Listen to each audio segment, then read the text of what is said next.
Ja, takk for det, og kommande og velkommen i Sarpegeren til en sere spennende og avgjørende dist i landskapingsnem.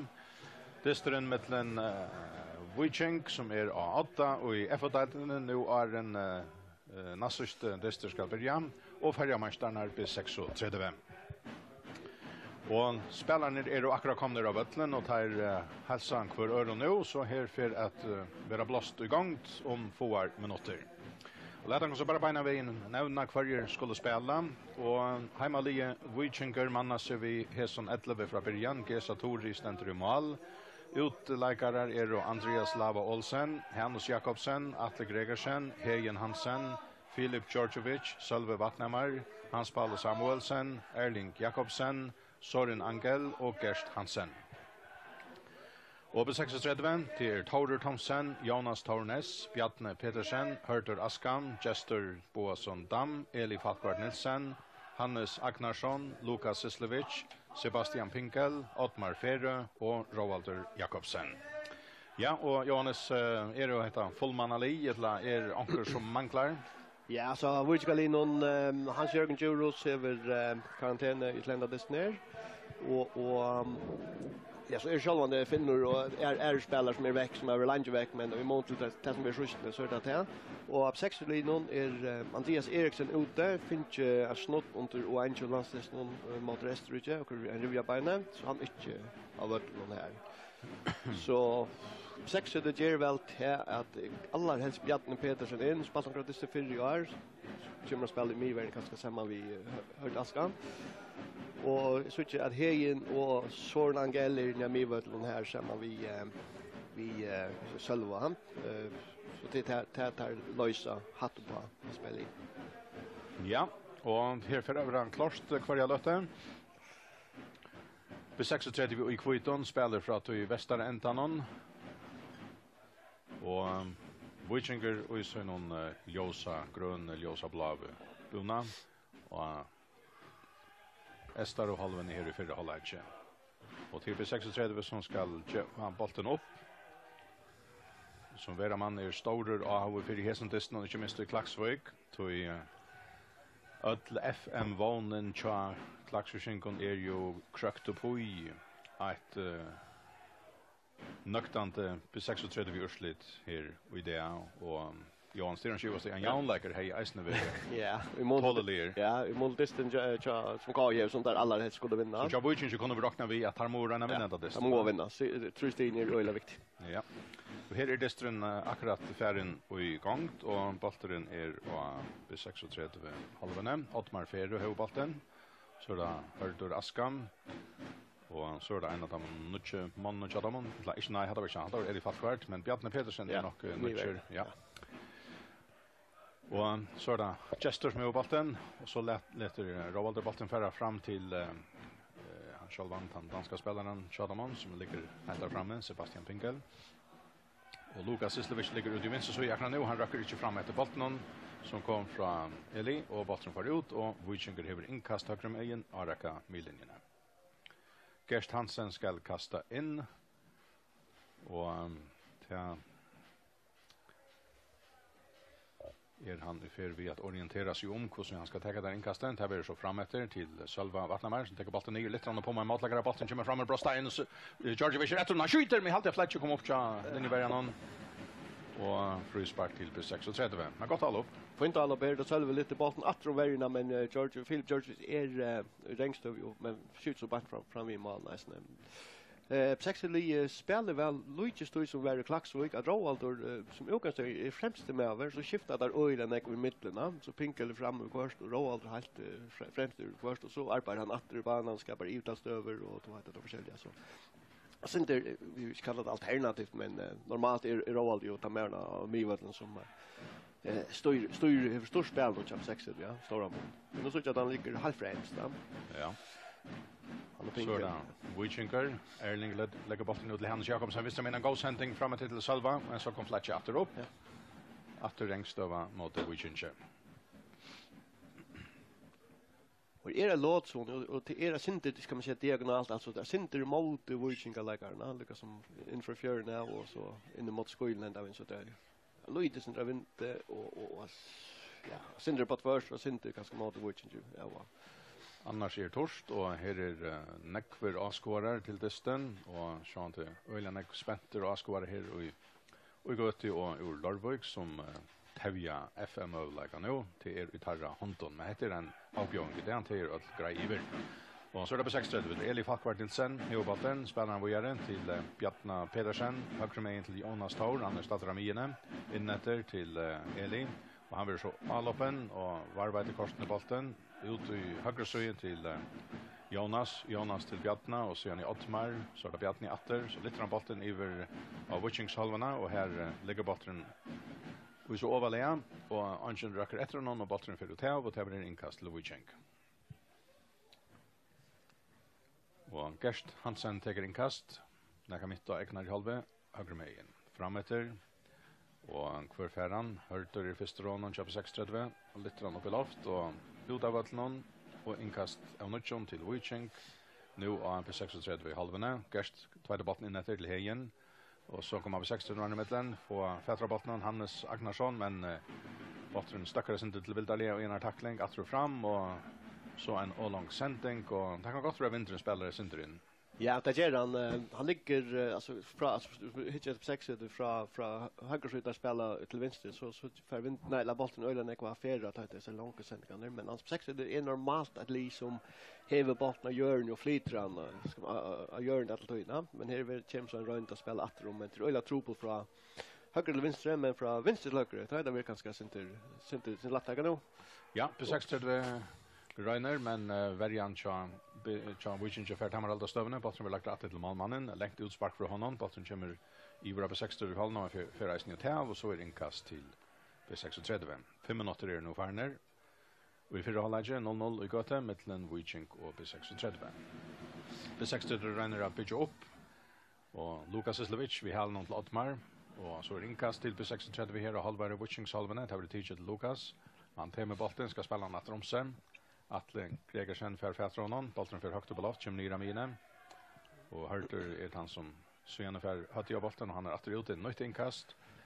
Och Gerst Hansen vill uragera kasta inkast där och så ett längt fram efter här för Georgievic att bollen och här är reisen en av på 6 var någon och så bollen vill ut och det är till inkast halvtid nu till på 36. Jester ska ta inkastet.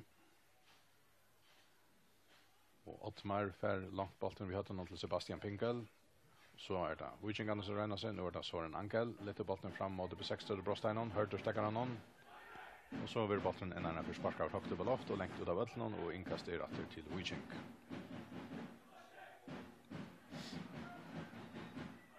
Og Gerst Hansen skal kasta inn. Og det er av Eknar i halve høyre megen. Fram av hina halvena.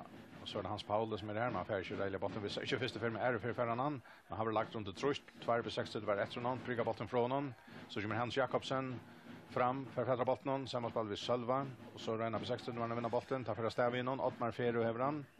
Fram av mina til Roald spiller første ferie ut etter høyre megen, og alle bjelder fram. Jeg hadde det Hannes Agnarsson, fotlare ferie ved botten, og så lekker Erling Jakobsen sin nye gåa tackling, og så blir det hatt og alle på stekka, innkast til på 36.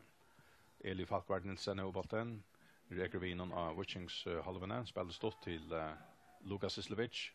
Høyre megen til ja, og så er bolten helt ut i så inne hadde det var han som heian her, men så er det Ottmar Ferø til Eli Falkvart Nilsen.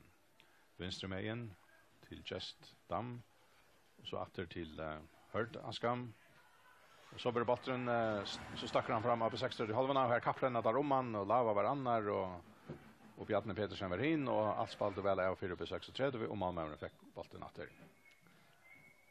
Och tar här man så Eknar i halva Eli Ottmar snärar runt om sig självan och häver fram vid bollen staden Nakamiskais och Eknar i halva spelar så gärna till Hurt och Hurt till Bjarne. Högre med Jonas. Så det är Eli atter till målmannen. Fowler som har kommit ut ur Brosteinon. Och så är det Hurtur. Venstre meien til Gest. Så kommer Gerste mittlen, bollen kommer så fram til Andreas Lava. Vi hørte noen til Salva Vatnamar, så får Vikingur i allop. Og Salva prikker så bollen innom atlejan til Djordjevic.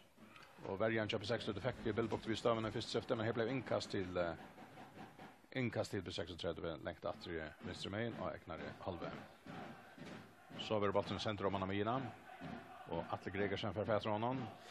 Og han legger han atter til Gesa i malen, så sender han bollen fram av mien atter, Ottmar Fere fister, og så er det Atle til Soren Angel, og han reker så vid bollen inn i mykrinsen, så fer han fram vi gjennom åtlagare, og helder fram, fotla Fere, og så hever han Hans Jakobsen vissar venstre meien, men så snærer han seg av, og så detter han, og domaren dømmer ikke frispark, men Viking kan varbeida bollen, Atle Gregersen hever han.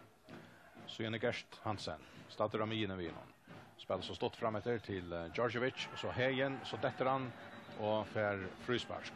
Ja, men man ser intensiteten är ju just nu från början. Ja. Man kan se det första lödna var det kanske inte bara Warner på 600 bollen nog snäck och Witch kan ta få bollen så är Elvin ska man säga i fram efter det alltid den första där sköta och har vi väl tagit vi har kommit öle kost överraskning, ja.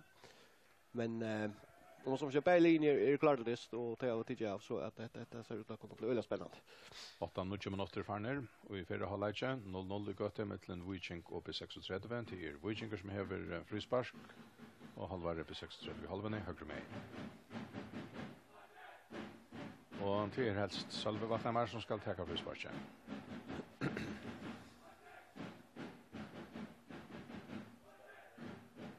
Vi kommer til vel inn 4.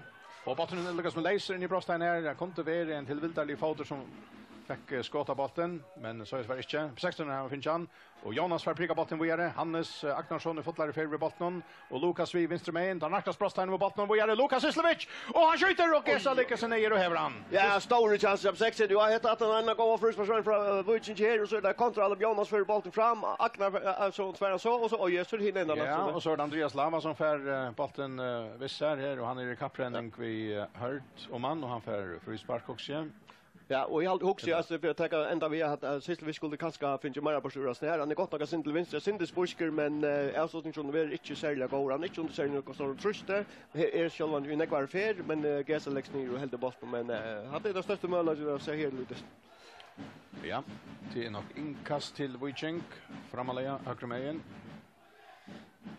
Och Tamma Vergers som ska kasta in. Och där kommer längt in 4. Och bollen för så ut tur att Brostein så sender Atle här för han lägger han ut att söna. Gerst för han helt ner i hotten och så sänder han väl in 4 och så har bollen skallar mot mannen och tar på inte söna. Det var Søren Angel.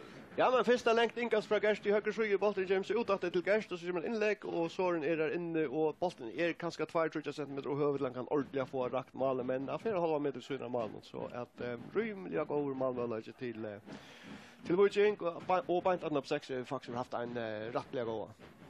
Ja, går 20 minuter farner här och i Sarpogere och här är framvis Janlager 0-0, men onkel är det stan i mål kommer skiljeland Maria. Ja, det kommer mål och i 2 minuter stund vid det 4 utlagsvik så är det på att så att släppa drömmen om för man så vet jag tror att för en kommer 8 långt på Törleivik kan spela på det som är.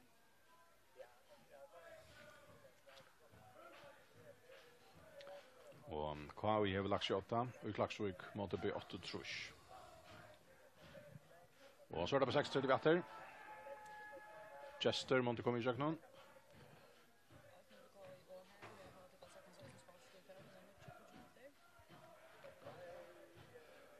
Så er det Lukas. Rovalder, Ottmar, Chester.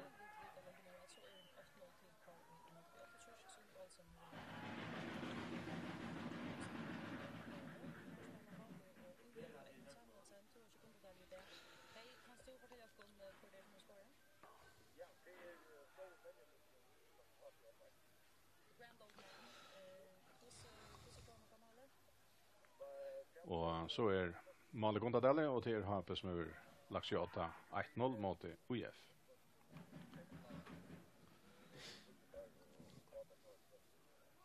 Och från Benjamin som skorar. Ja. Så Det är veteranerna som lägger fyra. Ja, Sony Olsen och ja. Reine vad han kan för klaxingar att gå till är inte vinna. Skorar till 1-0 och från Benjamin sen skorar vi har. Och här är 13 minuter kvar nu och här är framvis 0-0. Ja, men 3-4 faktiskt att Wojciech fänkar i rengstöve. Ja. Att klarar haft tungarna Luisen mera mitt i munnen och bara på en halva meter om man kan säga så och så att det kunna komma jagen till gå stöv.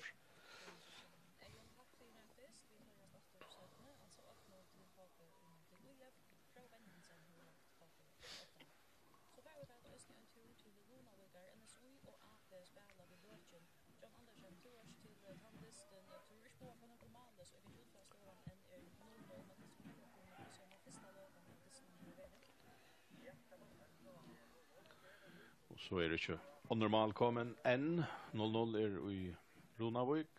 Här NSOI och AP spelar. Och här är som ansparklig Wojciech och här teker Gesatori. Salve Vatnamar. Paulo Samuelsen. Och han får frispark. Ja.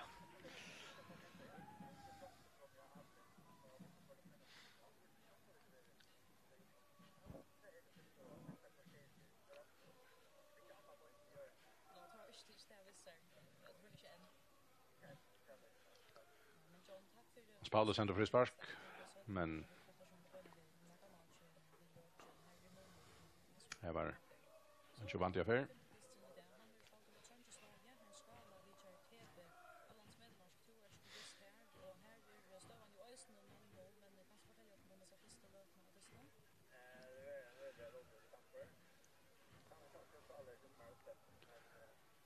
Lava vi har någon, men ja. Det är 36 huvudbolten. Eli Falkvart Nilsen. Och det är helt mål kom ju i Sorien här TP spelar mot Skala.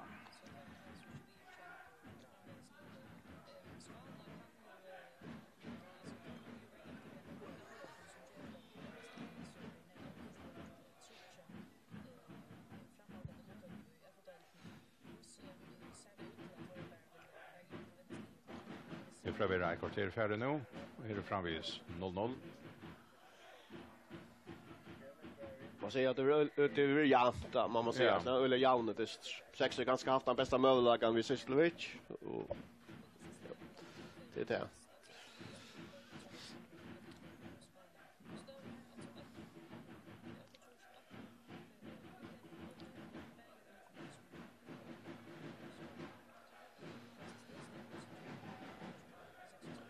Ja, och här är Eisne 0-0 nu kvarter är färre.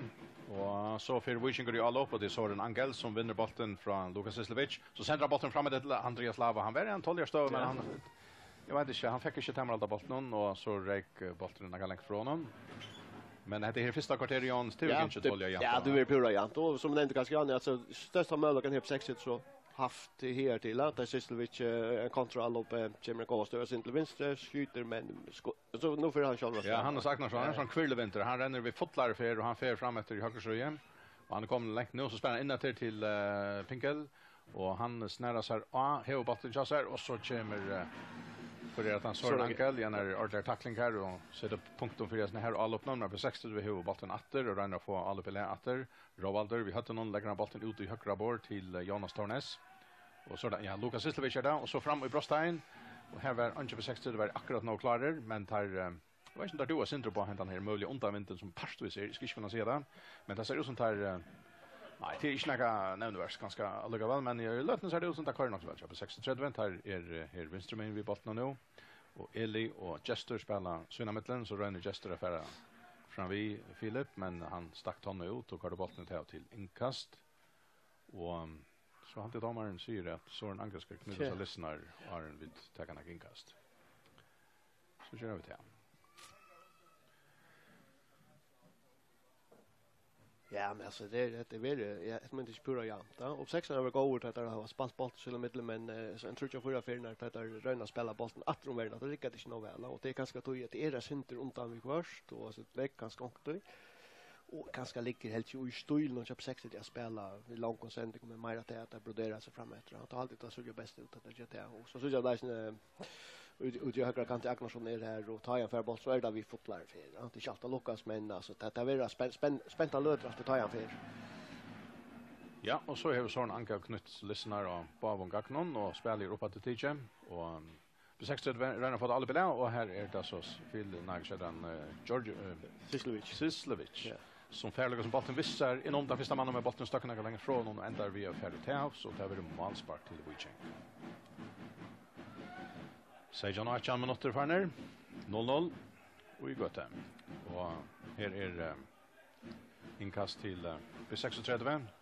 Han teker Jester framåt till Roald och så till Lukas och Lukas till danskaren han hugger till Sebastian Pinkel bänt om för. Ja men det är faktiskt på innan men tas mål kan man undra att han får så gott plats på framför vägen att det inte lyckas att komma fram ojan och affär ska man säga frutskåd man får en meter om man för gott nog men alltså rakt igen och ordla väl så var det inte lätt att gissa men för oj lägga plats här 2 meter åt andra meter utanför 6 meter in charge. Jag vill ju Luis till vänster här och ja, rakt han vet ja men så går så side load jag vill. Ja, och på 6:30 åter. Där har bollen av Mina, Eli till Lukas, till Ottmar, till Eli och Vojaren till Hannes. Så kommer Jonas fram vi. Gott spel jobb 6:30 väl in 4. Men här kommer Erling Jakobsen upp och hötter under bollen och så är det Wichganer. Hans Paul till Sölva. Och så ändrar bollen in i åter Brostein jobb 6:30. Och så skjuter på 6:30 men åter några längt. Så ju nu mål. Ja, men det regnar så, men så sista löten tror jag för något när så på 60 så vill jag bollen så gott som alla tojna och spalt faktiskt flott bollen väl så i mitten och kommer öle gå stöver säger att han ska pinka var öle gå gott plats och skjuta och så att han stöv här där Wichgan likar när missa bollen ska man säga att sista tringen här så det ända så vi en skott men det heter för så längt det så men det är akkurat som i löten mer på 60. Ja, och tar här bollen nu åter. Hesa för räknar i halva. Bjarne Petersen sänder han fram till Sebastian Pinkel, men värjan så Wiching går färdra bollen och sänder han fram Amina och här blir det så en sändning från Eli Falkvard ändar fram i vänstra hotna och till Robert Jakobsen lägger så bollen in i Brostein och Wiching och Wiching kan spela sig ut ur Brostein och så har vi att akkurat målet kommer i Erstan. Gör så väl.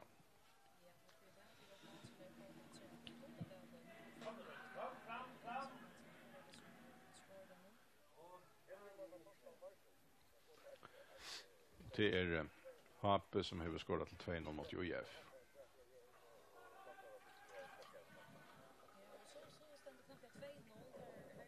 Så man säger att det var en gammal som skorade i Janne nu där Bartal Vardon som skorade till den den enkelt. Ja, det var Bartal Vardon som skorade så till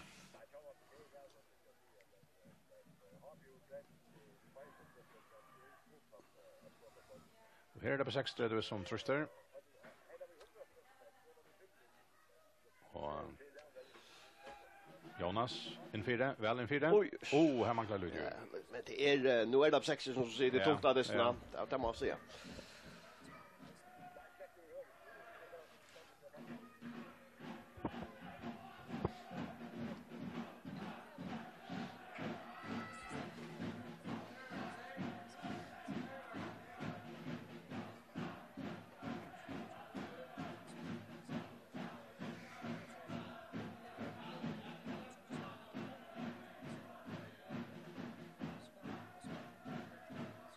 Ja, 20 minuter farner framvis 0-0 men det är B36 som är färdig vid att övertaka spel här det snart här om man och Roalder höcker till och bollen i forpoint. Så nu är det rimmar skott för Roalder Jakobsen. Men det ser ut som om att det är så fratta undanvänt här att det kan gagna ut att spela hända vägen i alla för några rimmar skott och men alltså det ska så inte ta några från B16 och till testa ut till att det är ju man har i lötning alltså. Ja, i alla det var grejt om man så lötna vi var inne i Janus så att det var Jan det testament så en tävling sagt så hade vi 60 som är grejt om man och skilda så vinter eller örande faktorer ta vid att det kanske 100% men 6:an har vi grejt om man så lötner och haft det trutchar längsskott runt det här går sen så inte Roald är fine vi så ju när jag från 25 meter. Men 6 år man tror inte det exakt tror jag. Ja. Och här är inkast till Wojciech Högremejen. Amina Gerst inåter till Hans Paula. Och Hans Paula Samuelsen spelar stått till Erling Jakobsen. Så räknar han iver av B60 till halvorna vid bollen fått lära för. Blev via räcka. Hever fram vid spotten chassar om man missar Janvaina. Men färs och spaltbolten från sig Aren så det Sölve Vatnamar startar kan mitt upp på 60-halvne. Det gör in i Brostein så på 36 och här kom bollen och en på 60 lagar hade ju förut så det blir inkast till Wishink framalea och på 36 halvne. Och Taffer Gerst attacka.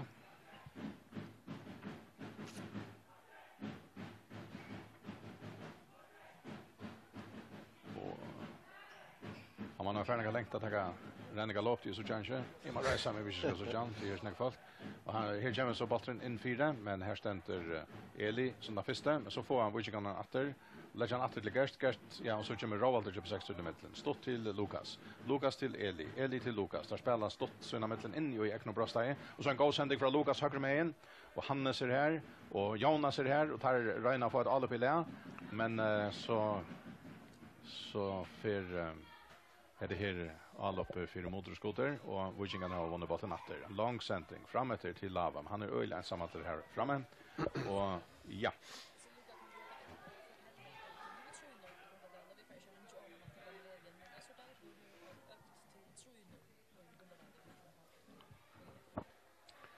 Ja, och här är vad är det? 24 minuter halvtid Farner och här är 0-0 och här här ser tujande distnon. Vi kappinchni mästarheite. Ikke til å bli 36 vi parter av som strøyen tar vi den til å lete mästarheite fra seg, men det er Wichinger og KOI som kappinchen stender i middelen. Ja, syns så må man kanskje rosa på 6 för jag var det rätt huggbordna där kunde ju Lucas bara lagt alla in och bara lät allt helt så näkna check men det hade bestämt inte görs där har vi och jag har faktiskt sammanlagt störst ner och har haft där bästa Malmölagen och där flesta runt när. Det här var kanske en vänner som inte helt lycka klar vi kör in Lino vänner. Han kan bli helt i klaxuk va. Ja. Ja, och det är så på 60 som spelar sig det väl till vi hall och ta och men alltså där kommer inte alla vinna jukt men har haft sina chanser. Nu för det Wichinger ju allo. Men till att det tar skulle renna några meter eka för att få fätra bollen och då är det Georgievic med han väl framåt till Salva och så att det här tämligen inte Marnas bäst och så får han en skump och tar vi frispark. Frispark igen går stå till Wiching. Ja. Han var lugga vi missa bollen men Eli blir uppgång nu. Och tar Jerry shot out och så in fyra och här ständer 8-4 och han kör bollen ut av bollen till men så länge det är 0-0 så ska han inte till så men alltså sammanlagt att han är här 25 minuter så är det på 60 som blir det bättre lige. Tar jag visst ni haft den bästa Malmölagen. Men och det är kanske inte väl ett jobb 6 i år att haft nästa spel och gott spel och möjligheter men kanske inte vara så skarper ta det kom till det mest avgörande nämligen att få bollen i kassan. Det är ganska hårt där det är knappt mest jobb 6. Hotna spark till Wiching, Hans Paulus Samuelsen ska skjuta. Och där kommer väl in för det. Och bollen kommer så ut från att han fick ordentligt första skottet till Höttan. Så för på 60 det att all upp och till Hannes Agnarsson som för bollen fram vid nekvarifer. Men han blir så tacklaver. Och det blir inkast på 60. Jonas tar det och halvare Wichings halven högra med så det är Eli som är bollen. Och Eli bantla motlagar. Jag vet inte vad det skett här. Så för Wiching att stäva bollen och Filip Georgievic har fått lära för men han kör bollen alla från sig bollen ändar att i mine och här ständer Søren Angel och så är det Atle Gregersen och framåt till Hans Paula till Hejen lägger bollen höger med till Filip tar bollen ner där och så sänder bollen fram med Brostein och här Lava han glöjer ner och i bollen och i renningen här och Reiner pricka bollen men han manglar en lite center men inte näck. Ja, tatt vi men alltså så ser jag hörtor över här till Diston haft öle gott tag och Andreas och han är inte kommit till alltså men han vill lycka vi heter är för han är lycka vi att få fätra en boll men är alla tyna täcka öle väl av hört jag. Så det är på 6-35 och det var först Hannes och så igen Roalter men så missar bollen så det Wichinger och det är Søren Angel Feromina och bollen så lyfter han bollen fram till Lava men han är nog ensam att här och på 36 var när få så i fela temar halta Balti och Stöve och han kör så är Jonas som kall så tar vi frispark till på 36. Men vi ska som att vi ska lugga ha arbeta sig bort ut i trustet det var ju Anne och är det större mån för att bjöa på 6 mer av emot till alltså löten ju Anne på 6 så det ordentligt att ta det. För att Totta speklar ju en halvan timme här. Och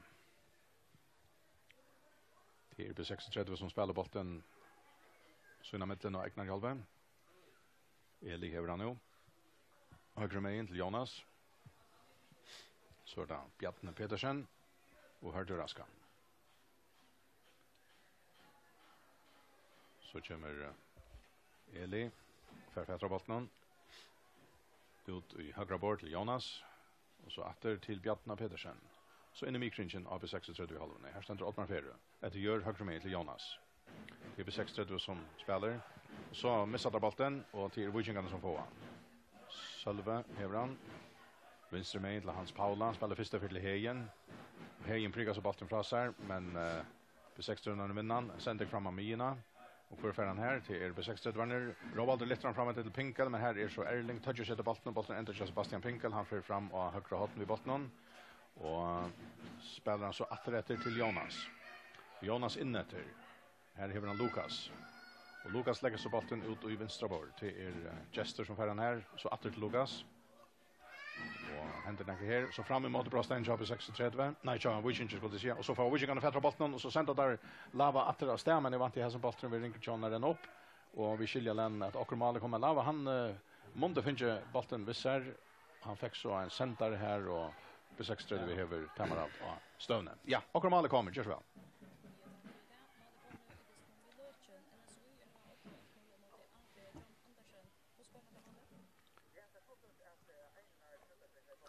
Så är NSOI och 8 1-0 mot AB.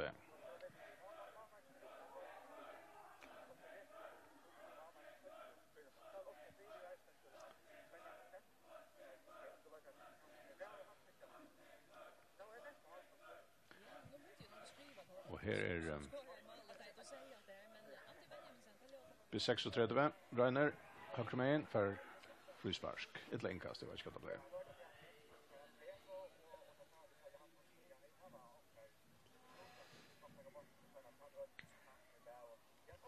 Det var frispark till B36 helt ut i högra sida. En är 6 meter från backlinjen.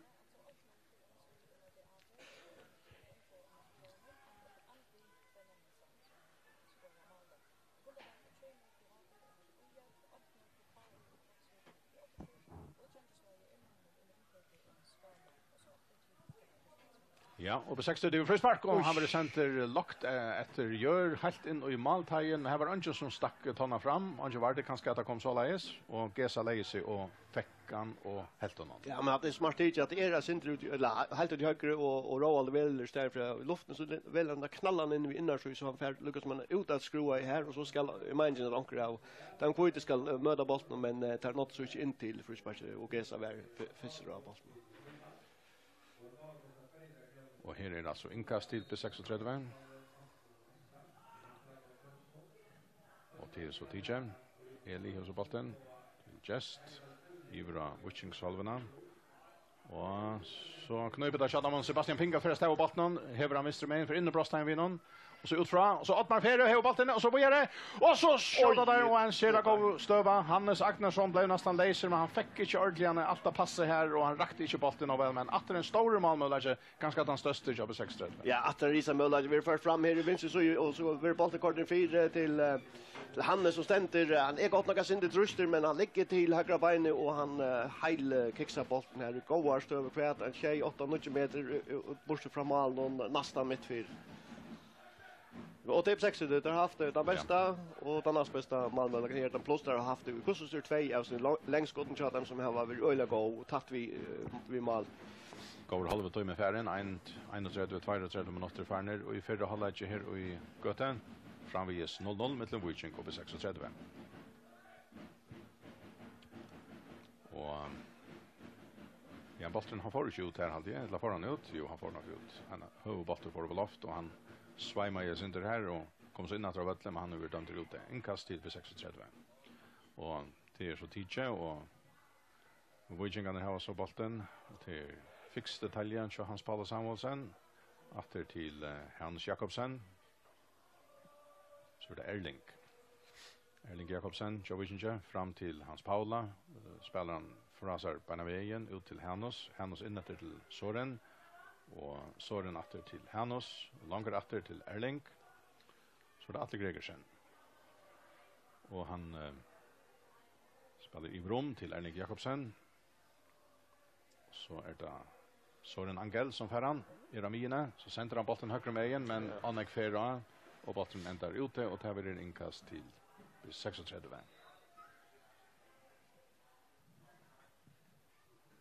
Her må lägga som vilket vi mer neighbor i sendingen någon tror att akkurat ligger vinteren ska vi tvärs av att någon och räka det inte mitt att lägga han så är det inte chansen att renna ska vi bollen upp att han och den en sån ärlig som bara ska sitta och foten och cha vi lägga. Ja, det 60 renner vi ju alla upp med bollen över i 8-4. Wichinger har inkast. Atlen till Søren Angel. Bollen är in i mikrinchen. Wichinger med igen. Så Hannes Jakobsen ferdig straks venstre med inn. Sender bollen fram etter til Lava. Og bollen først opp i lavt. Og hver ferran. Det nok Jonas utan første halvtid. Men Wichinger kan få han etter. Han spiller. Og han spiller til Hannes til Lava. Og tar baktet på Brostein. Så det Djordjevic inn i Brosteinen. Høyre med inn. Og så stekker han av og bøyer sin der. Og så han også ferdig etter backlinjen. Og så en 4. Og beint til Føningen og Tore Thomsen. 35 minutter til 34 minutter farner her i fyrre halvleitje. Jaunleiker 0-0 og i Sarpegjerre mellom Wiching oppe i 36. Bjartne Pedersen kjøper 60 til Høyvalten, så gjerne Ottmar Ferrøen.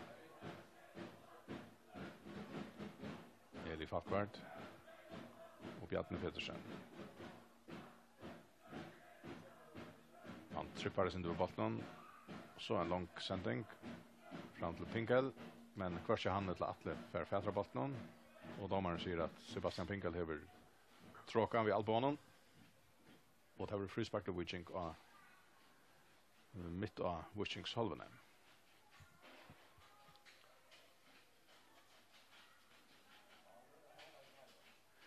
Og Atle Gregersen spiller bolten fra seg til Gerst Hansen. Gerst helt ut i høyre søye. Spiller han stått til Filip Djordjevic. Så reker han vid bolten. Og han släpper undan rönt någon att tackla, men så till ändan så missar han bollen.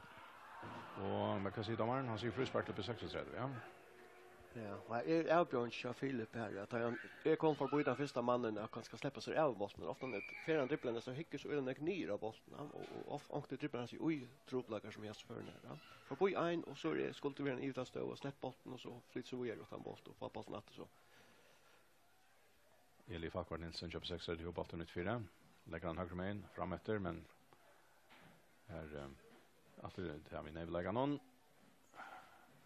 Och i det är nevläggen område till vintern kan spela in. Så det Wichinger Gerst. Och han räcker inte bollen helt väl och han får sända den ut av vattnet. Så inkast till 36. Ottmar och Chester framåt till Roald Jakobsen. Så vill han lagt runt till Trust och Wiching kan fästa av bollen. Salve och så ända bollen till Filip och han sätter Ferra här framåt till höger med in. Räcker släpper utan där så ja, här får han frispark. Ja, det är så det. Frispark till Wiching framalea upp på 60 vid halvene höger med in. Gerst för fram med skottet Hoxhem.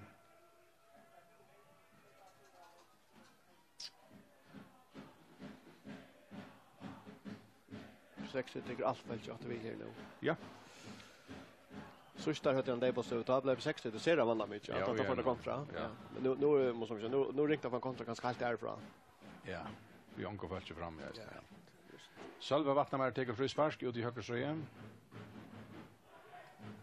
Sender han väl en 4 och bollen betyder på 60 så skall han första för och så Eli alltid ju fått någon ut ur Brosteinen. Wiching kan rena få han innatter. Nej, det kommer inte.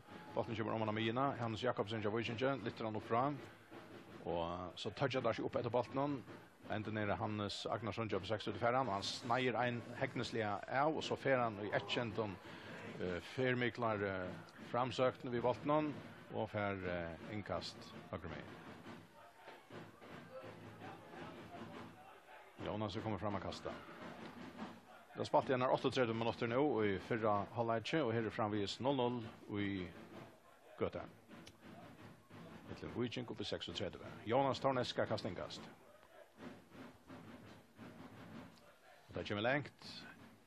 In 4 och Viking kan skalla han ut fra och så på 6 sätter man röna fluktan in natter och tar botten upp borde vi en Viking till över hotnarsparkel på 6 sätter. Det var Jester som rönte sig vid en fluktskotte och botten nu så borde vi en på 36 belägger. Nej, en Viking skulle det säga. Så ska Rovald ut attacka hotnarspark. Vi tog nya barnen.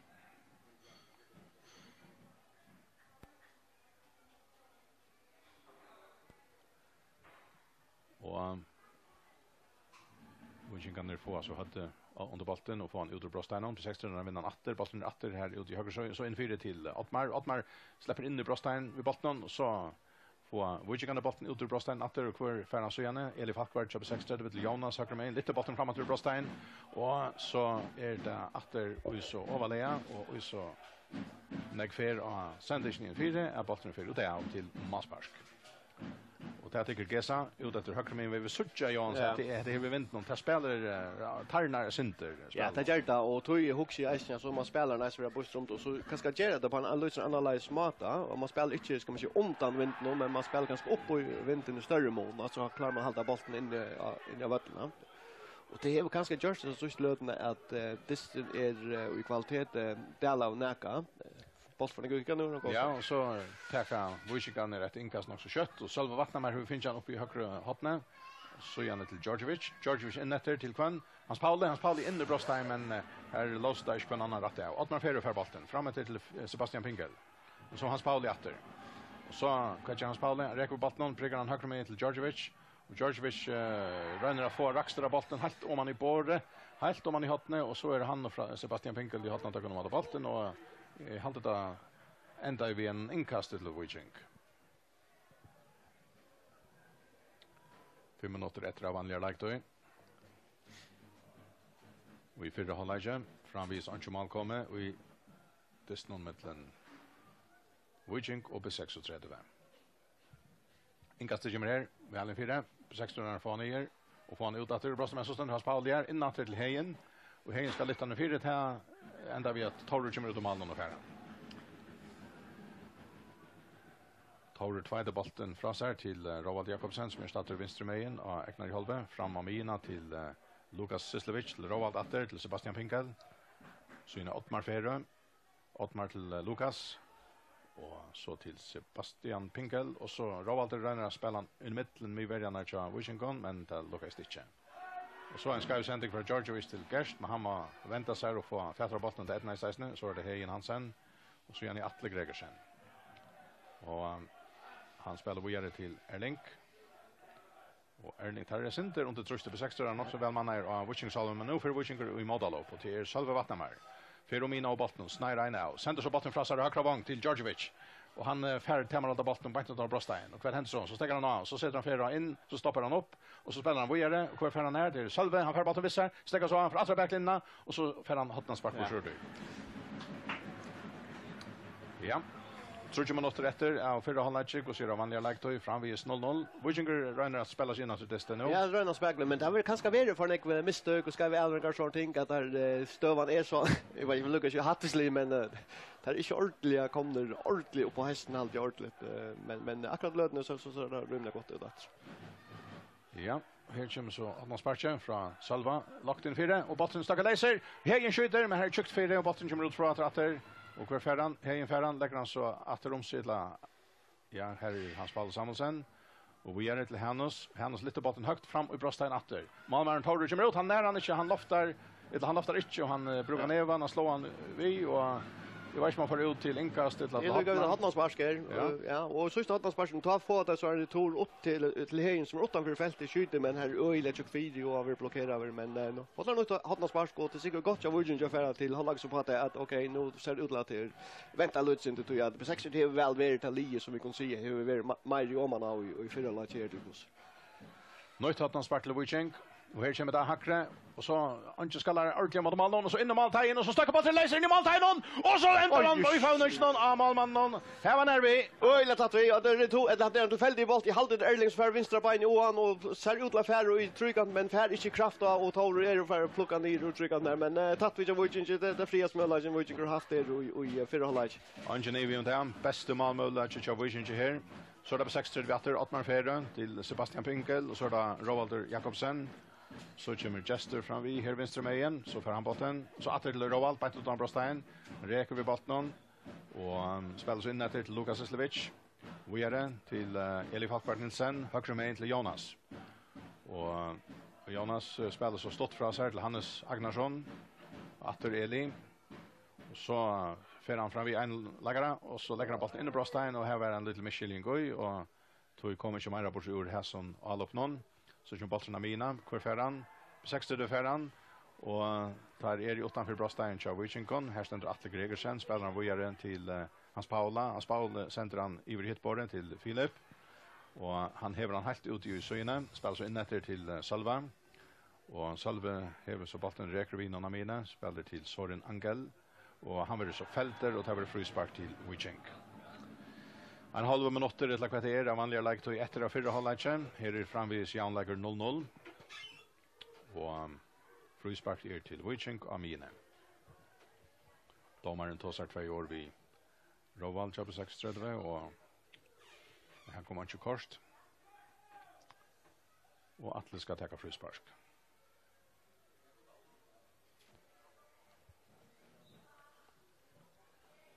Så lyfter han bollen fram efter och Lava är kommit in i bröstet och bollen han tar ner men helt jag kommer upp nu men han ja. Go boll för Atla att de värna här Lava för ett rum men är skriver men och ute i sparske vill sentas där. Men akkurat som det var ju så sysslödna här. Ja, lutsen det så och inte själv ut alltså en lötne här av 60 det var Lucas som Atla. På 6:30 du har så bollen ägnar halva Ottmar Heveran så han gör det hårdare. Och så kommer Søren Angel i mitten. Han vinner tacklingen och så lägger han bollen flatt in för mig här skulle han hockt upp först. Så så han inte gjort det. Akkurat han känner panik han vinner bollen öla väl här och ändrar helt att dra backlinjen till höger men trubblar inte han att Lava och Corderans Pauli annars där är så att alla vet tar nog inte fram till inlägget så svår. Men här liksom bara tracka bollen och boja lutsen och direkt in i backlinjen så kunde männer finns ju till att komma på plats. Ja. Och så ända bollen här i hinnar halvene så där Lukas Islevic med på spel. Han får in i Brostein och Wichink så skjuter han. Oj det var här. Ja det var ja nu snackar centimeter. Jag snackar halva meter för ganska men hade centimeter Lukas och sen till vänster och han plockar till och han fer bank fram vid stånd. Men alltså ta för att tälja chanser la målmöjligheter skott och annat igen så är på 60 väl grejt om man har alltid Wichink kräver den ena gången målmöjligheten här och till så att han hade någon sparskar så sen tillfälligt i bollen kommer till jag vet inte Erling eller det var Hegen så fick han men det vet jag på 60 har haft ska man säga flera gånger runt mot till Wichink. Och så brukslejen domaren för halvlek här i Norra Götte och i Sarpegere och till ända vi en det allra största chansen han alltid oj förra halvlek vi är någon typiskt Lukas Islevic där säger skjuta när han räcker bollen och så langar han bara till och så bollen han strejk några centimeter kanske fram vid handlar stång. Ja, men i halt jag vill kunna säga åttan för när man nägra som helst att är på 6 som jag har varit vanna milka så lige där var Lukas är en tydlig det någon stora man och Lukas in till vänster alltså det är inte nog väl så här var vi kanske Lukas nu på han har like efter som för bank fram vid stången så här var vi väl Roald från 25 meter och tar sig 8 centimeter på stången och han har ju ästna skott men det var inte ordentligt farligt Pinkel ja det är bara om för med stövan som man var ordentligt goda men räcker han bara inte nog väl. Vilket kan det ha haft näka och helt läntans var Erling eller vad det var som måste skåra han bästa mål där så Simon så har också andra ver det är också skott som blir blockerade men inte blivit det man center och vi tog har så hatta på skuld för nej här är det alltid på 6 var grejt om man och det är så ganska manglar jag Virgin till lötna det är att få ganska Andreas Lava Maira ska man säga sätta han upp på programmet men trubblet är ganska han att det räcker inte nog väl vi Erling att skulle att vinna bollen skulle så kött fram efter här alltid han när det som är very middle hurt och Andreas här ligger så hurt om man har i lötna och det lyckas som kanske ta som manglar för att få Virgin ordentligt igång till att få när det går stöver sätta han i goda stöver Andreas och så har brukt sin fysik och för ta manglar lösning. Det är en tvåm för att bollar över fram efter men det har li akkurat för längt emot till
Ja, og det blir kvarja løte at Lars Müller brukslar disten eller setten hållag i gongt. 0-0 støvan. Anka brøydingar. Og anka brøydingar, ja. Nei. Vi kunne kanskje nevna hver av bunchen, kjøper 6-30 da Eller det kan ta hemma liv fyrst. Samuel Jakob Johansson, Jan Kroslav Olsen, Jakob Vatnamar Olsen, Gunnar Vatnamar og Bare Reina Trø Ega Menja Wichingen.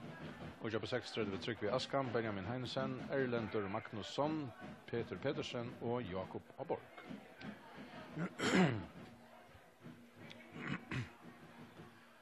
Ja, spillet oppa til teacher, og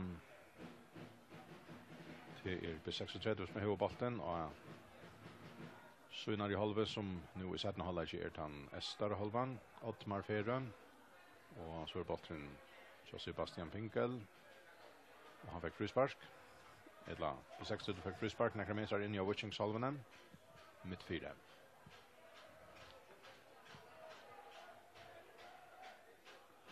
Rovalder legger bolten Rattes, sender han etter gjør i Brom til Jonas. Jonas legger så bolten fram etter. Hannes Agnarsson her, færfetter bolten, stegger av. Og så spiller han bolten i midten, tvær motleggere. Her Ottmar til Jonas. Litt så bolten inn i brostdagen. Tjovøysingen, men her Anke B36 var runnen fram. Og tog stenst Anke vant i av her som innleggen. Så var det en ankel i bolten, og Egnar i halve, så igjen i Atle Gregersen. Atle etter gjør høyre med til Gerst Hansen. Vi fram etter til Hegen Hansen. Og så Michelin kvitt på 6-30 og tar kjenner seg nødt til å køre bolten ut av vattnet til Hotmansparsk. Ja, det var en støv som ikke var særlig vant av Michel, men hørte du ser ikke at det var presset av noe som ikke atten fra, Ritchie noen og må bare atle køre bolten til Malman med masse sparken til Hotmansparsk. Det var Hans Paul Samuelsen som fikk at skjøte Hotmansparsk.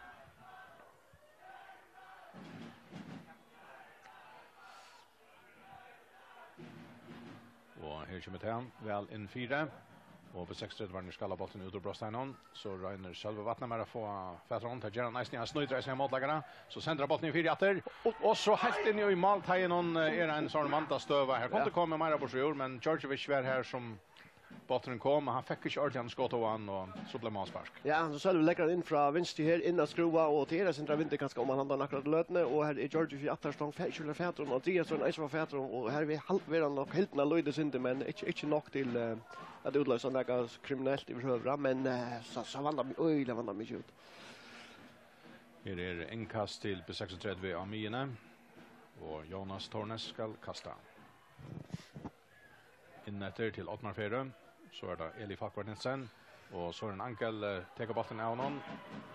Ja, da må det frispark. Ja. Frispark til B36. 2 meter inn i Witchings-halvene. Eli teker det stått til Lukas Sislevic. Lukas spiller til Jonas, atter til Lukas, som høyre med inn av Witchings-halvene, så det Roalder. Og han spiller atter Amina til Hurt. Så gjerne Roalder atter til Bakka, 6-30 var han ved botten.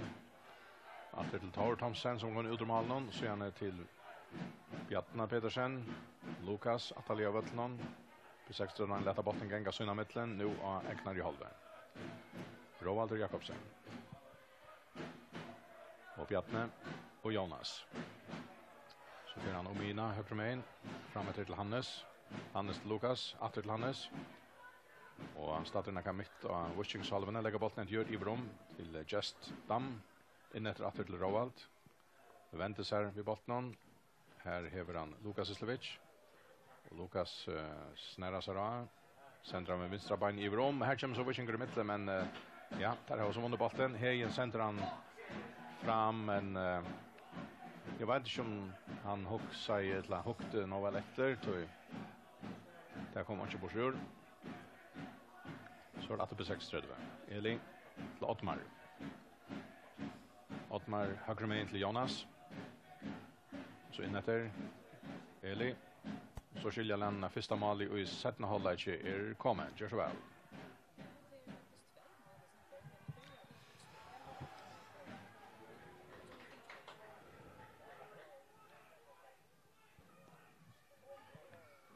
Så kanskje frigjør i Klaksvik. Her 2-0 nå mot Bjørtrus.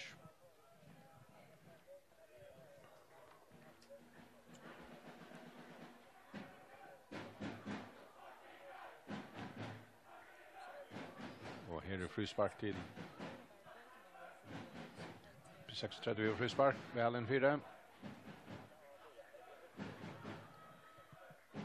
Janus Jakobsen. Nej, så det efter Rovalder.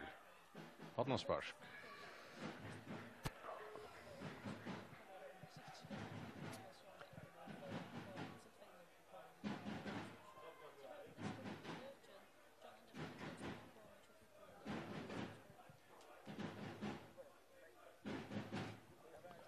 Hotnarspark till B36. Och så väl en 4. Backar vi. Tatt vi. Gode chanser. Ja, jag gott hotna spars det Ottmar kors en 4 att och Bjarne fär så hade och men inte nog goda krafter alla för in men.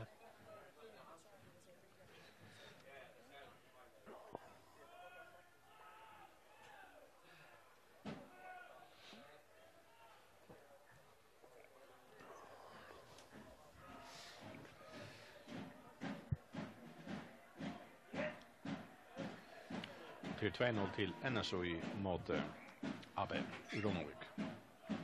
Så nu ser det äckliga svart ut till Abbe. Ja, det kommer inte att rätt. Nej. Och skalla men har Jan ett stad att förra så det tar Arnold och Sjölver. Ja.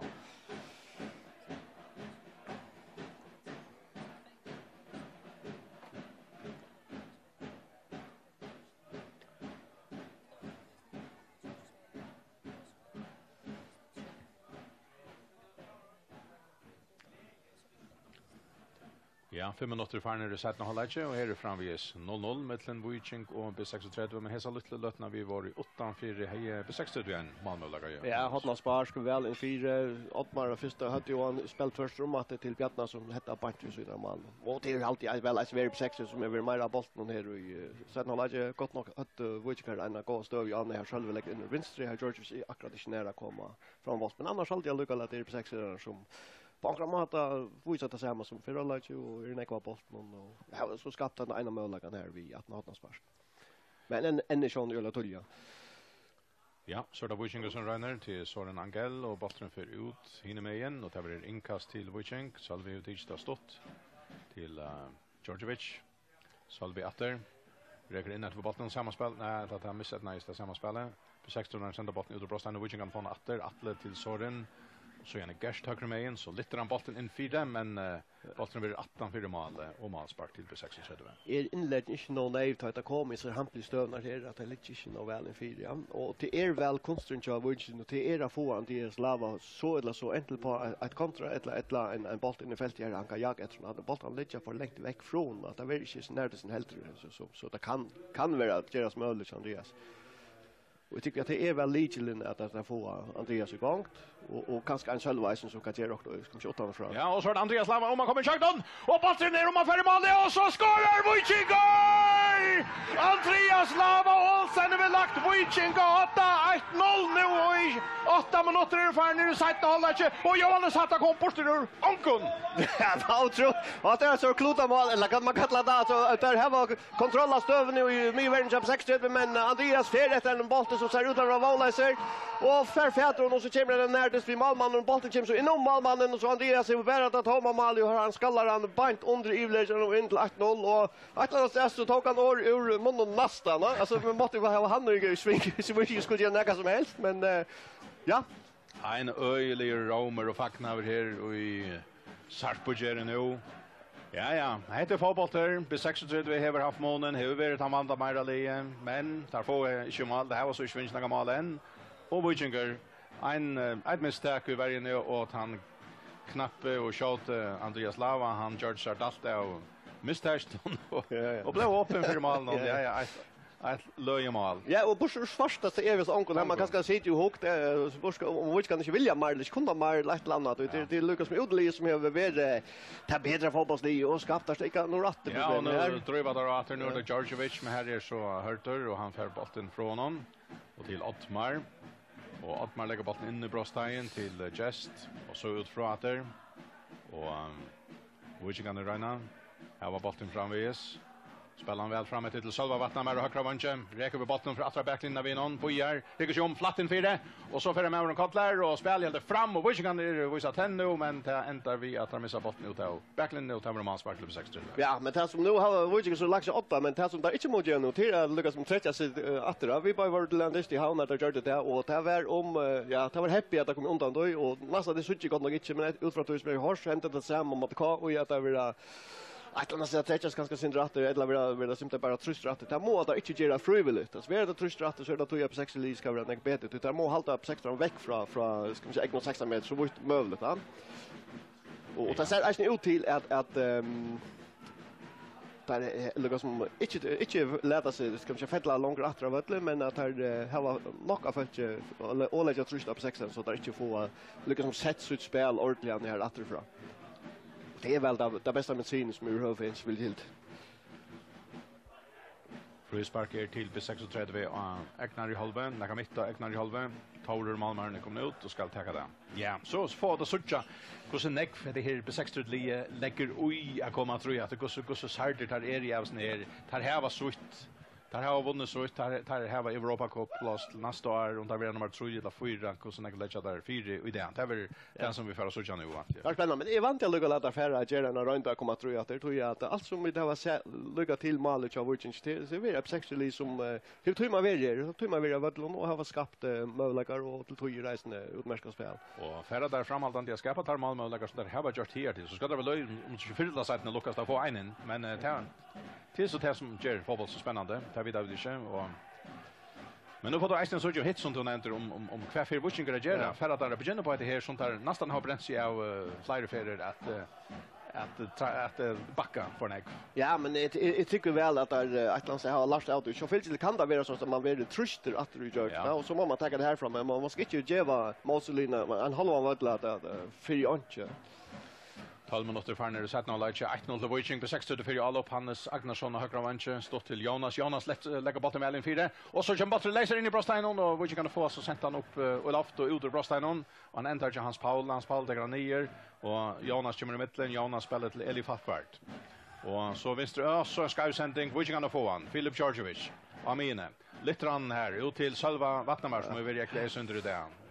Och här är bollen över han vill ute så till inkast på 36 och till så tidigt Altmar Ferro har bollen Eknar i halvväg räcker vi någon och Feromina vinner nu spelar från bollen från till Lukas Islevic så är det Ravald Jakobsen så är det Jonas Tornes Amine och så räcker han fram efter bollen och lägger han ut av högra till Hannes Agnarsson och han får alltså backlinjen av bollen så fintar han ett inlägg och så spelar han bollen in i vin och Lukas fixar vi Heldon och så Filip Scholver Kajdan Pinkel Sebastian Pinkel ja det var så gott alldeles ja får inte alla han Pinkel har riktigt mot mål men det är så här och han får en halvan I med vi synar av och vara innanför alltså vanda mycket och det vill säga väl att på 60 där här var TJ Avbjörns lopp och han röna att få det ut genom målet så och gott alla ber vinst så är här Hannes Milan ska man säga iblandar och heter rätter och faktiskt en fin runt cha Pinkel under ska man säga trubbel omstörning riktigt till mål men väntar sig och räka så bort vid sidan mål.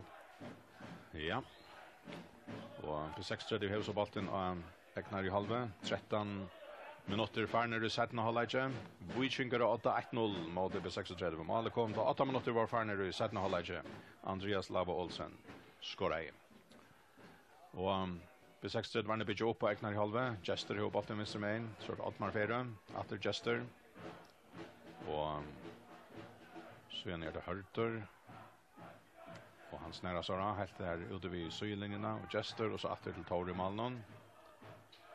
Och Taurer. Yes, så snabbt. Jag vet inte vad han gör. Han får spela. Han måste dra och lunch här. Han fick spela sparka bollen. Nej, han får bollen. Han går att att jag bara sparka bollen framåt så bojar han hickar från mål och inte mål och så sparkar han bort ut linkas. Han pular onödigt över kommer i. Filip Monte tycker han boll här. Och så där Vikingar. Salve sänder bollen mellan 4. Altmar Hackster skalla bollen på loft och så Gerst Hansen. Monte skora. Han bollen stack läser här och Gerst var kom fram i han lanka till mot bollen. Mot han där stank och här var öliga nervös. Öliga att han Gerst i sjön till öliga spukstan bollen detta så ny till han och han skjuter han första för och han får trillan från mål och kunde det samma för inte mål var så tömt ut från till vinkeln som Gersten drog med räka så ska ju med stangerna för Viking så fel till det här men att han rätt den i samma mål skulle Viking och kunde kaska. Ja, sunda kanske avgjort det. Eller mer eller mindre. Det är ganska näka tulja sig igen. Ja. Det är en går till en halv timme efter en. Jag snur det någon så avgjort det inte här till om det så är 2 mål till alltid är näka. On Equasia till alla för på 6:30 det har klara spatser till näka för i det någon men mål har så inte finns en tar en efter nu. Han har sagt något sånt men så får Witchingarna fätra bort någon. Filip Georgievich räcker på bollen, han räcker som så ofta för en tronka. Och på 16 första har vi någon Rovald Jakobsen, Lukas Eslevic och han är ja, och så lyfter han bollen fram i bröststein av Witchingon och för ända bollen han äntrar till Hans Jakobsen, han rotar upp till Risolot. Sänder bollen ut av Mina. Och så är inkast till på 36.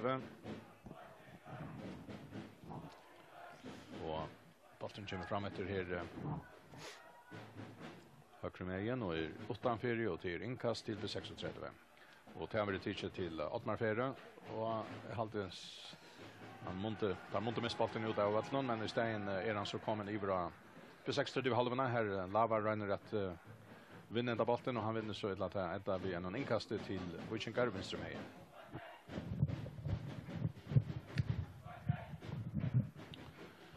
Inkast till Witching. Och halvare på 60 halvorna vänster med. Det blir teacher till Hans Paula.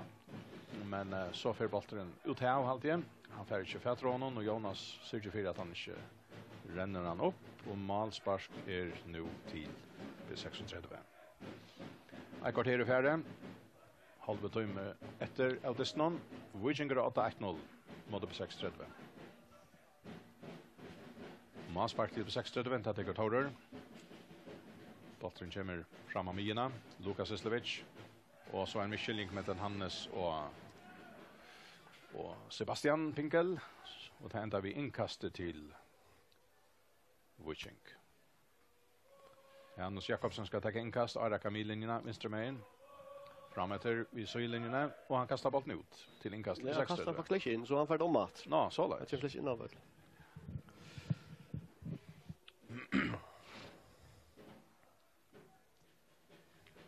Ja, och ja, men det är alltid som man kan se att Witchinger inte lärde sig ska man säga pressa att dra vart land och att det är mer jämnt. Av 6 inte klar lagt ordentligt så gott nog det är en god stöv ju men inte det som vi kanske ska säga. Ja, och så ett nice Lava att toucha sig till bollen vid backlinjen och få en infire.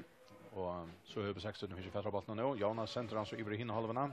Atle Gregersen tar motor. Lägger han till Gerst Hansen. Gerst hever han högre med in för om Mina vid bollen nu. Centrar så att gör framåter atlar han till Salva men här är Hörter.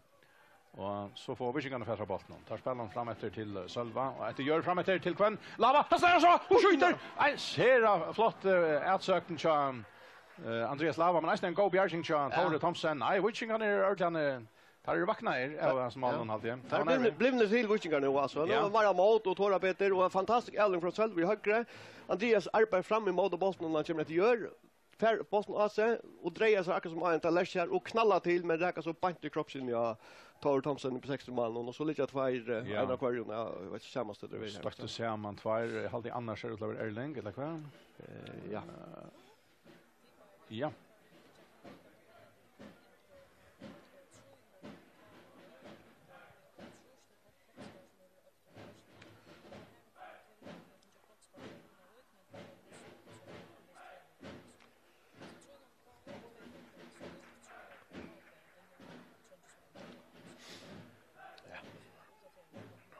Ja, och här är det 18 minuter för ner i sättna halvlek. Vi Sarpegeri i Göte och Witchinger är att vi tog målen som kom till 8 minuter var för ner sättna halvlek som Andreas Lava Jordan. Så är det på 60 och Pinkel för att backlinjen av bollen och väl in 4. Och här är Hannes Agnarsson han förfärdar bollen men lägger han sig ut för att till Kvann Ottmar och så är det Lukas. Och Lukas Ivas det center så snärrar han hämtar vi och så handlar vi och så räknar han på bollen så är det vänstra benet han skjuter med färdig knalla skottet. Och Witching kan få färdra botten här för Georgievich och fotlar för ut i högra bord efter botten färran. Center han länkalaj men så Georgievich har en ekva dikter men det ser ut som att man hickar alltid upp han ska. Nej, men här är det att Andreas är främst med och han arbetar lugga som skott efter vödlon för att få bollen av fötterna och så vill Georgievich att sparka bollen helt att om man och kan liva det känns som på färdra natt. Och på 60 man här var nu och Eknar halva Hörter Mr. Main till Jest och Jester till Eli. Och Eli och Jester helt ut I vänster sida, Sunna Metlen. Nu är det Eli som häver han. Och så snärrar han så åter och spelar trångt ut I borg här och så kommer Wishkan I mitten för att stäva botten.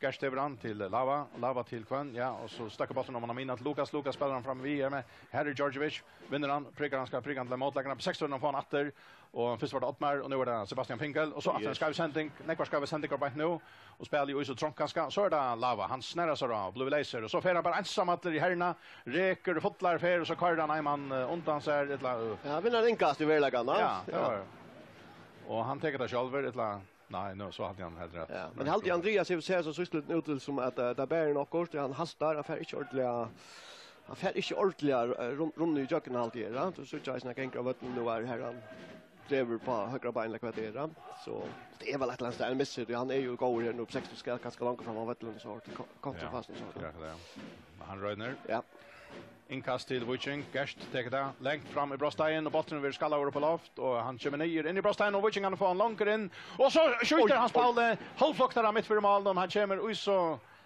ja, han kommer så under han bollen vill nacka väl om han för mål. Ja, han blir så fruktlig I bollen för bant vid loft och så kommer han ner och hans Paul skundar sig att knalla till men kommer så till under bollen och så får han himmalagt på men ja, kommer han in I bollen så vad man ska inte göra men det är lugga väl vilket kan är det som så lugga vann mycket som på 6 nu va kanske 6 det var månen bättre och nästan ödle för alla så halt jag lugga vilket kan är så lugga farlig som 6 vi är mer farlig ja öla open tester nu och öla spännande tester och avgörande löta inte bara I hesen tester men ja för kapis någon ska vara färgmästare rätt och slatt. Och här för Hans Jakobsen till strax på botten så vill inte pricka bollen framåt till Salva vattna med vänstra manche det kan vi fotla för botten narskast backlinjen för in I bröststein med botten och så in för det och här kom så akkurat Jonas Tornes och Bjarka I stövne tja B36 vid Hans Jakobsen stod klar att expedera bollen I mål så han går fotlar för båda. Ja, och vilket kan är här som är vandla miglare. Åter hästar stående så vi åter till höger han får bollen för Hannes och Hannes ränner så vi fotlar för in I 16 meter och själva ränner så lite bollen in om eller på med Jonas och lukar vi ettna så hej Hannes är så pura ätande fri.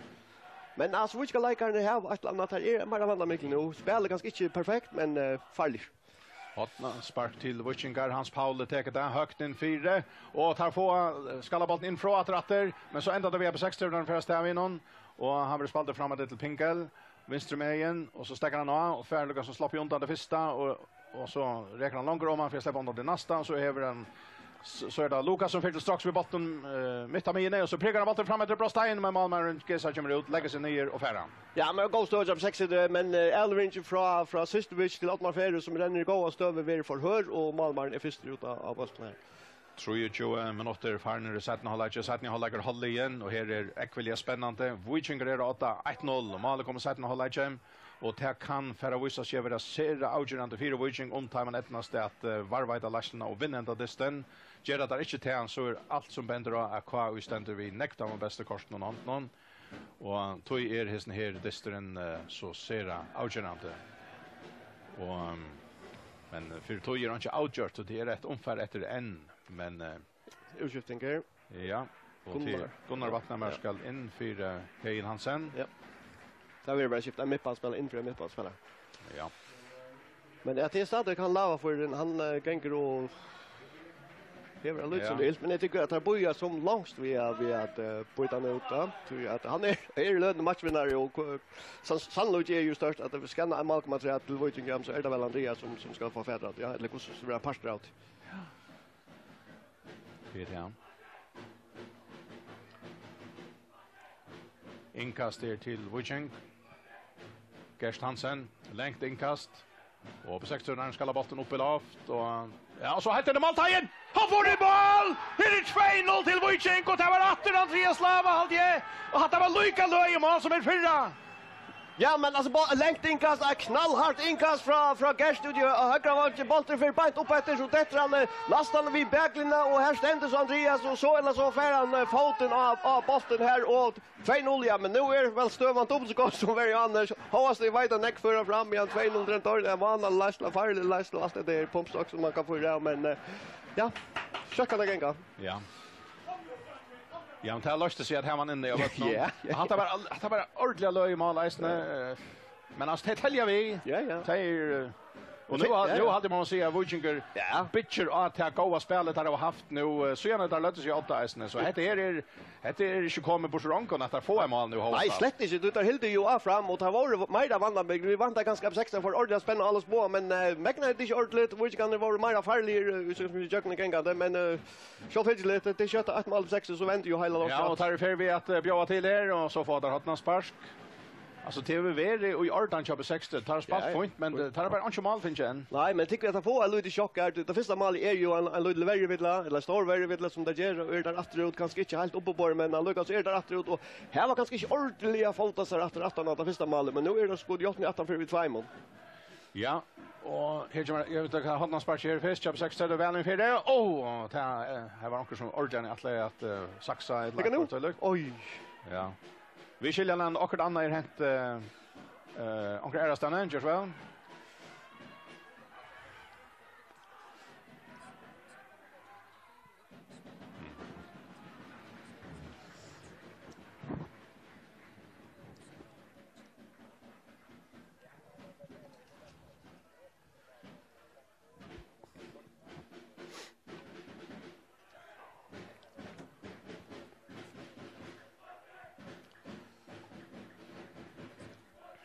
Snär första. Peter Pettersson. Ja, men hade utsikten är ju självan en Sindemar offensiv han för ut och spelar vanker, vänster vanker och så Roald ganska Sindemar centraler. Så där var spela Sindemar ska man köra brätta. Ja. Hannes ut i högra näck av Peter vänstra Eisen näck av så där tar satsa nu.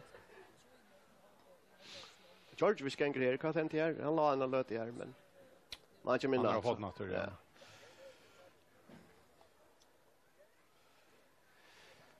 Ja.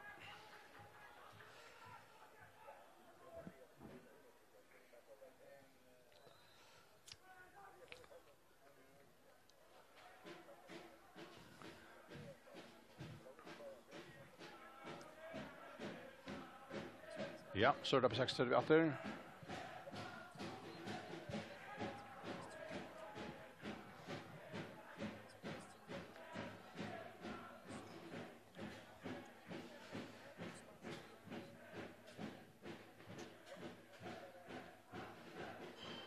Ja, nu kanske Andreas Lava very utskifter man har löte. Nu där finns 2 mål. Ja, jag alltid det ska vara nog. Ja. Han ska kanske han var klar till distan där det. Ja. Jarsson. Nu knallar där hötten samman här alltså. Ja. Ja, nej, men det är det här vi alltså kört om du häver, visst det är en liglaspel man snackar om så ger man ofta när synd longer snow för det man vet vad han kan då.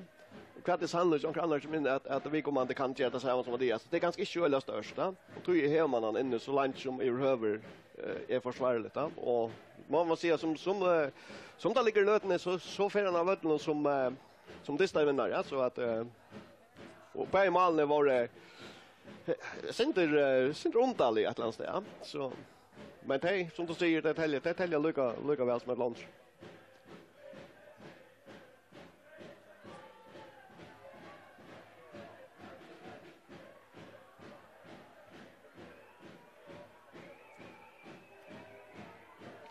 Ja, men det ligger också vid skor, det ligger det själva. Ja, jag vet ja. Allra helst och han är väl en av dem som där inte skulle missa ja. Eller helst inte skulle vara för Jota.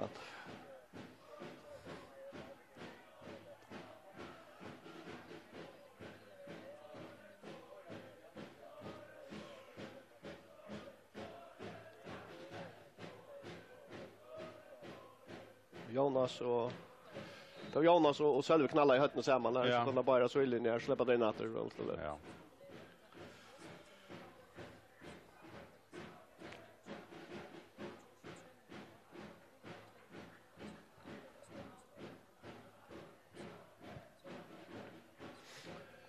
Ja, här är vi en liten stäcker en löte. Nu två spelare startar i hötten samman. Jag hade tagit landslagsspelaren i Bayer, Sölve Vattnamar och Jonas Tornes. Men Bayer är så fått natter och spelar akkurat uppåt till Tichem.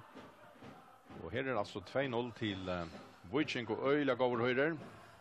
Och hur ser det där ultras alltid? Ja. Ja, fjäppara Ja, och så släpper Hans Jakobsen läser här i vänster main och lägger bollen vidare in efter till var det Gunnar Vattnamar, men han spelar bollen ska fra sig. 6 runder på han, men tar få helt rysk det går såna alla bilen och så får vi skicka bollen åter. Så är det Angel och Atle. Och så är det Erling Jakobsen och Hans Jakobsen. Erling Gatter. Ja, här håller vi till med färre nu, så nu får det stittas. Det är ett kvarter efter och 2-0 till. Är färre Lujas, men så är det Wiking Gratter, Hans Paule, han snöjder inte hentan här motläggaren. I stegen så färre på 6-30 spalt sig fram etter vattnen. Och så är det Sebastian Pinkel. Och så efter Salve Vattnamar som efter och färdigt. Ja, jag tycker det var så önt ut. Jag helt ser själv att kommer här och man får gott några gulkort så sånt är att den där man mest som spelar de affärerna, men jag tycker inte att det var så utsikt att nu. Ja. Benjamin. Peter Pettersen kom in i Janne för kan vara som Eli Falkvart. Ja. Han tog en centrala mittbackar ut och sätter en liksom en vank in och då ser så där Roald och Atmars lite in i centrala och så satsar där sin mer och systervis ligger i mer centralt av mittbackar som är tudjar ner. Så ser det ut som Benjamin för vi sätter ju all upp, ja. Ja, Pinkel för ut. Ja. Benjamin all upp. Annars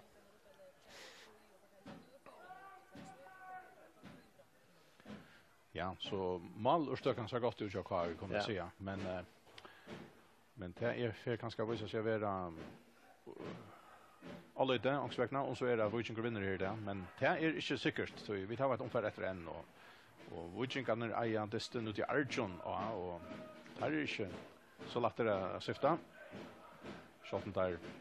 Och så för 6:30 alla upp och så är Hannes Agnarsson och så är det Lukas Islevic in i Brosteinen och så kom Wiking ner för. Ja, var efter en chans att jobba 6:30 men inte någon skarper här är stövan öliga gå här och jag Gustus har kommit här till att få en gå mansans för sura men är synd för touch ut bollen och i sista träningen löten ja. Ja. Otmar Ferro har så bollen. Så får han Wiking ner för honom. Och här är det Georgievic som räcker vinnan. Steggar av, spelar stått till Søren Angel, så är det Atle, så är Mina till Salva. Salva räcker vid botten, väntar väl, blir via räcka, priggar han så fra sig, högre med igen, men här är Chester Fister av botten, så på 6:30 och Karl till och så har vi inkast Wiking. Men det som är så gott så Wiking i löten i mål ganska är att det så att det kommer 8 det är att där flyttar neckfolk framåt och lägga trusta och sätta trusta så väl lägger upp 60 så det inte får spalt bollen ut att ner med men nu neckfolk för vi har nöjt att sparka bollen till inkast och ta vidare ta till cash fram vi och ta kan det bli öle vandra mycket men det blir så stort steg. Ja, och så är det Atle Greg. Nej, det var Søren Angel som sände bollen fram vi men det var och högt och Atalea och tar blev manspark till på 36. Manspark till på 36 och Taska Torre Thompson tackar.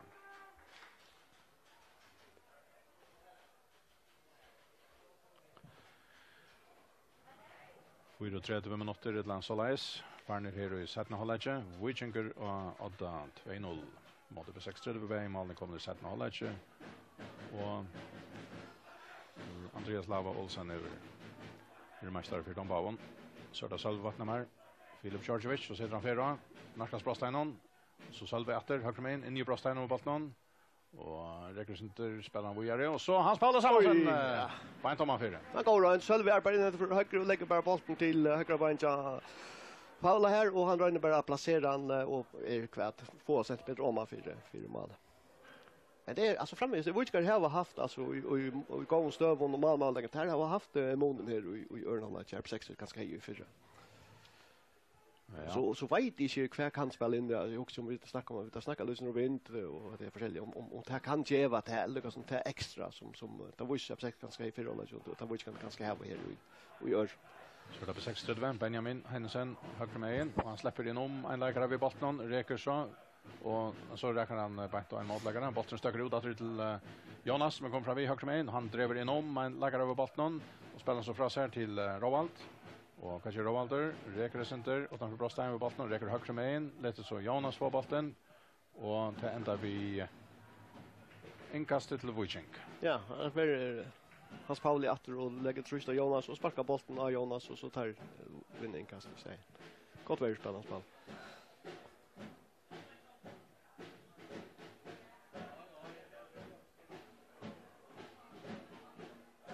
Ja, så det Salve Vatnamær. Reker vi bollen. Spelar in där till Gunnar.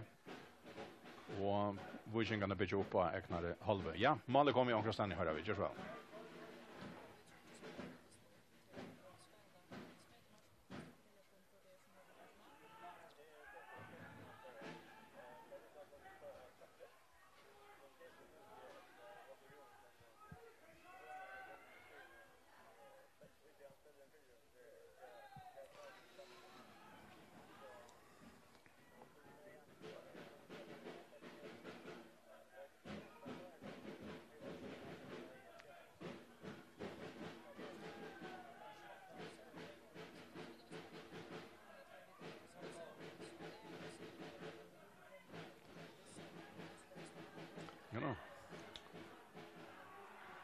Ja, annars pratar vi att TP har lagt sig 8 mot skalan nu. Brottspark som Paul Inkarsson har sett in det. Men Abel ligger att här på Ronavic Ja. skala men är väl Ja. rymda grejer om att stöva ner så läs som Ja.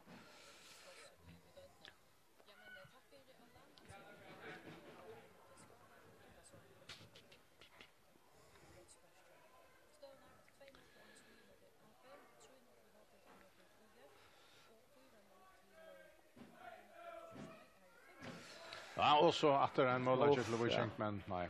Men det är att Elvins ligger att Luite syndrom hör och det är inte fängt att det lever inte ligger Luite syndrom man mot dem alla chap 60 där men tanken är så fyllt lite go.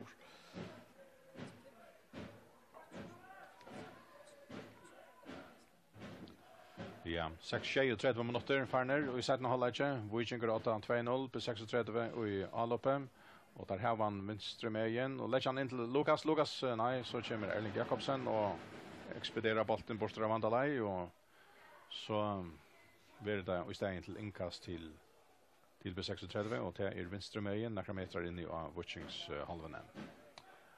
Och inkastet blir det till Benjamin alltid och så ut i här så inne och annars nutchen kanske Peter så får vi kan föra bollen och så en tackling och så får vi 16 och föra bollen och så är det Lukas trippar vi bollen och spelar han så inne i Brostheim en Skyve sending vi kan få han och så för att ta ju all upp Filip Georgievich höger med in räcker vi bollen trycker han så fram efter Salve i fotlar för och Jonas Chonon så inne i Brostheim och så vi hall någon vi är öle fixt men här var han inte kom fram vi Nej, Filip haft det inte mer vid tanken och så jag kunna notta så 2-3 meter långt fram som Salve i rockna utan kanske välkommen men ett nice inte. Men allikevel vi switchar startar på 60 kanske syndra bollen men ta hinner färdig alla vi kan för alla alltså. Ja. Det luktar mer där än normal chans i mål till det att tack vite färra. Ja. Så där Roald Jakobsen, Ottmar Ferre. Och Arthur. Jatne Pedersen och Jonas. Jonas räcker så in efter vid botten. Åter till Hurt. Så vänster med igen.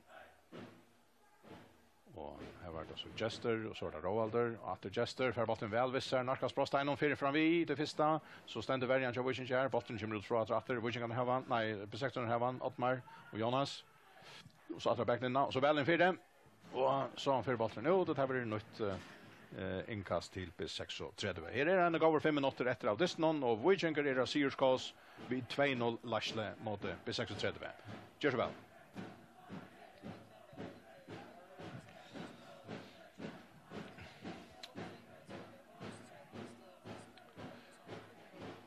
Roalder. Så det Jonas. Ottmar.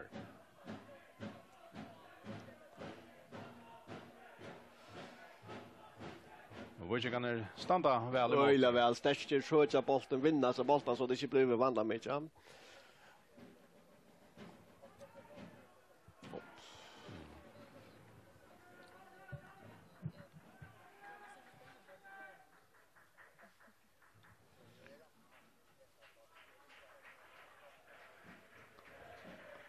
Så uppskiftning så för alla dess matchvinnarna av Vardlen. Ja.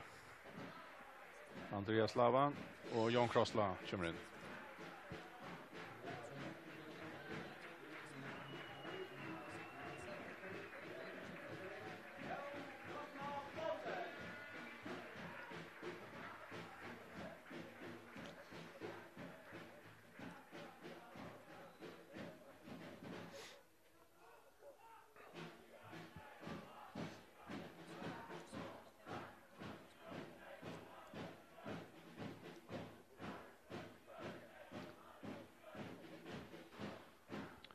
Hannes, och så är det Rovalder.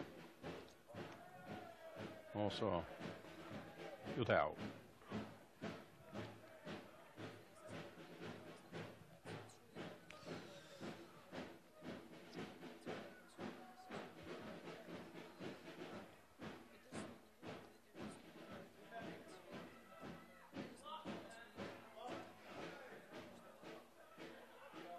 No.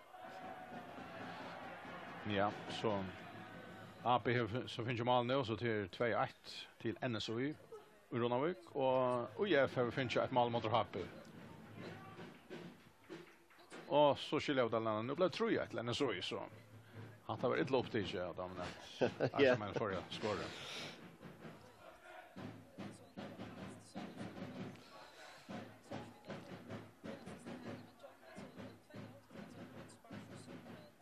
Så renner på 6:38 Ottmar men han får nog inte få andra bollen.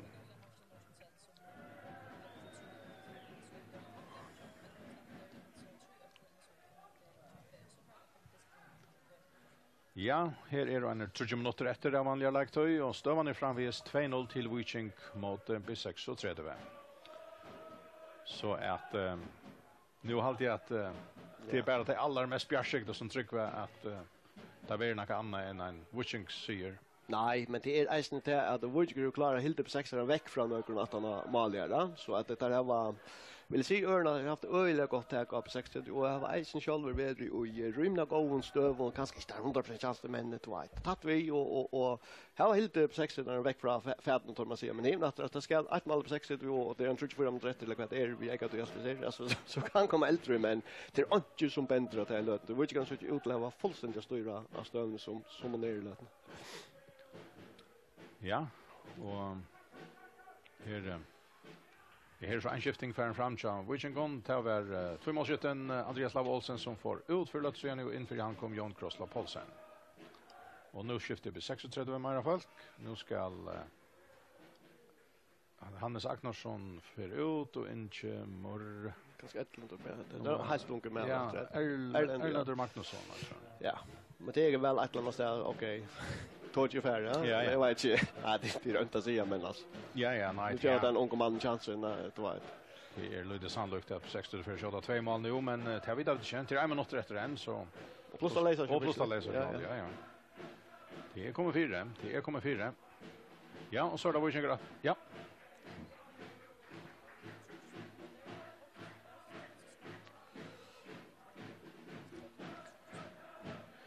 Ja. Alltså. Och så och så där Krossla han rönner sig vi skottet från Spurskan men Tordur Bjärgar.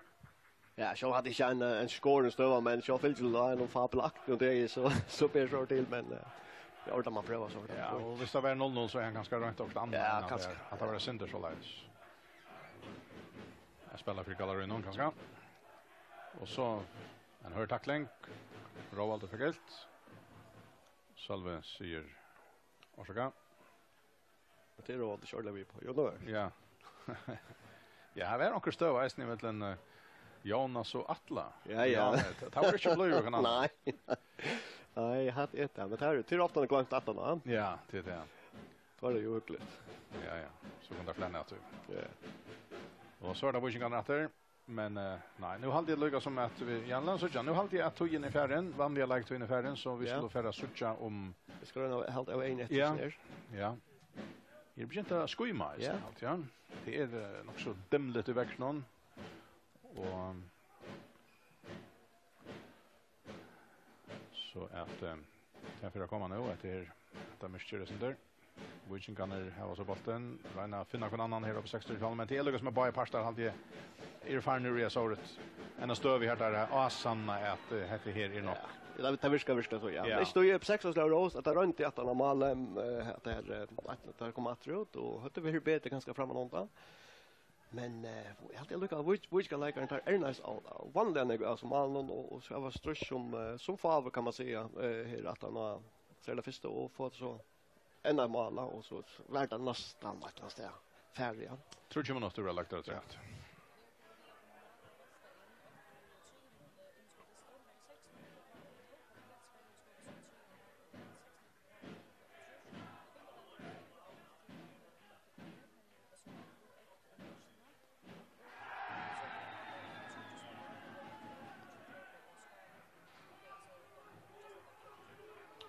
Ja, tack för det. Och här blev gott kort till Roald Jakobsen jobb 60 för att tackla ganska tack för sista vet jag. Ja, så vad det var, ja. Och frispark till Wojciech och som sagt det blev 30 minuter lagt det rätt nu på och Janne. Och Ölier går höjder här av Wojciech och Ultras så där halta gott lä här utanför. Nu känner det kanske assar att nu restar inte så mycket i att Wojciech kan föra vinna första matchen heter men det är så inte det. Men det kräver att han vinna inte så att så när så är det inte. Och det är ute i Archon här tappade KOI och har blivit resten tapp för AP. Så där Krossla han lankar till av frispark med övergaren mankaren och så lyfter där botten framåt till Brostein. Och pojna. Det var lika vi att Taurer Malmö köper 60 då för Skavraus när botten. Ja, han kommer ju och vintern ligger ju här och hans Paul lite bara lukar som speglar in och i mot vintern där och han är lika vi har lumpat Taurer med fel back vi så innan där. Men nej, det är väl Iver och färre för 60 vi kommer igen. Ja. Kan bli stor där för Wojciech och ja, vi helt där vi otroligt raskt då. Ganska fotbollsspel ju eller inte vi så illa gott men alltså vi är effektiva och där vi framförsner och det kommer ju öle näck var goast över det man inte ser. Vi gör en halvlek själv.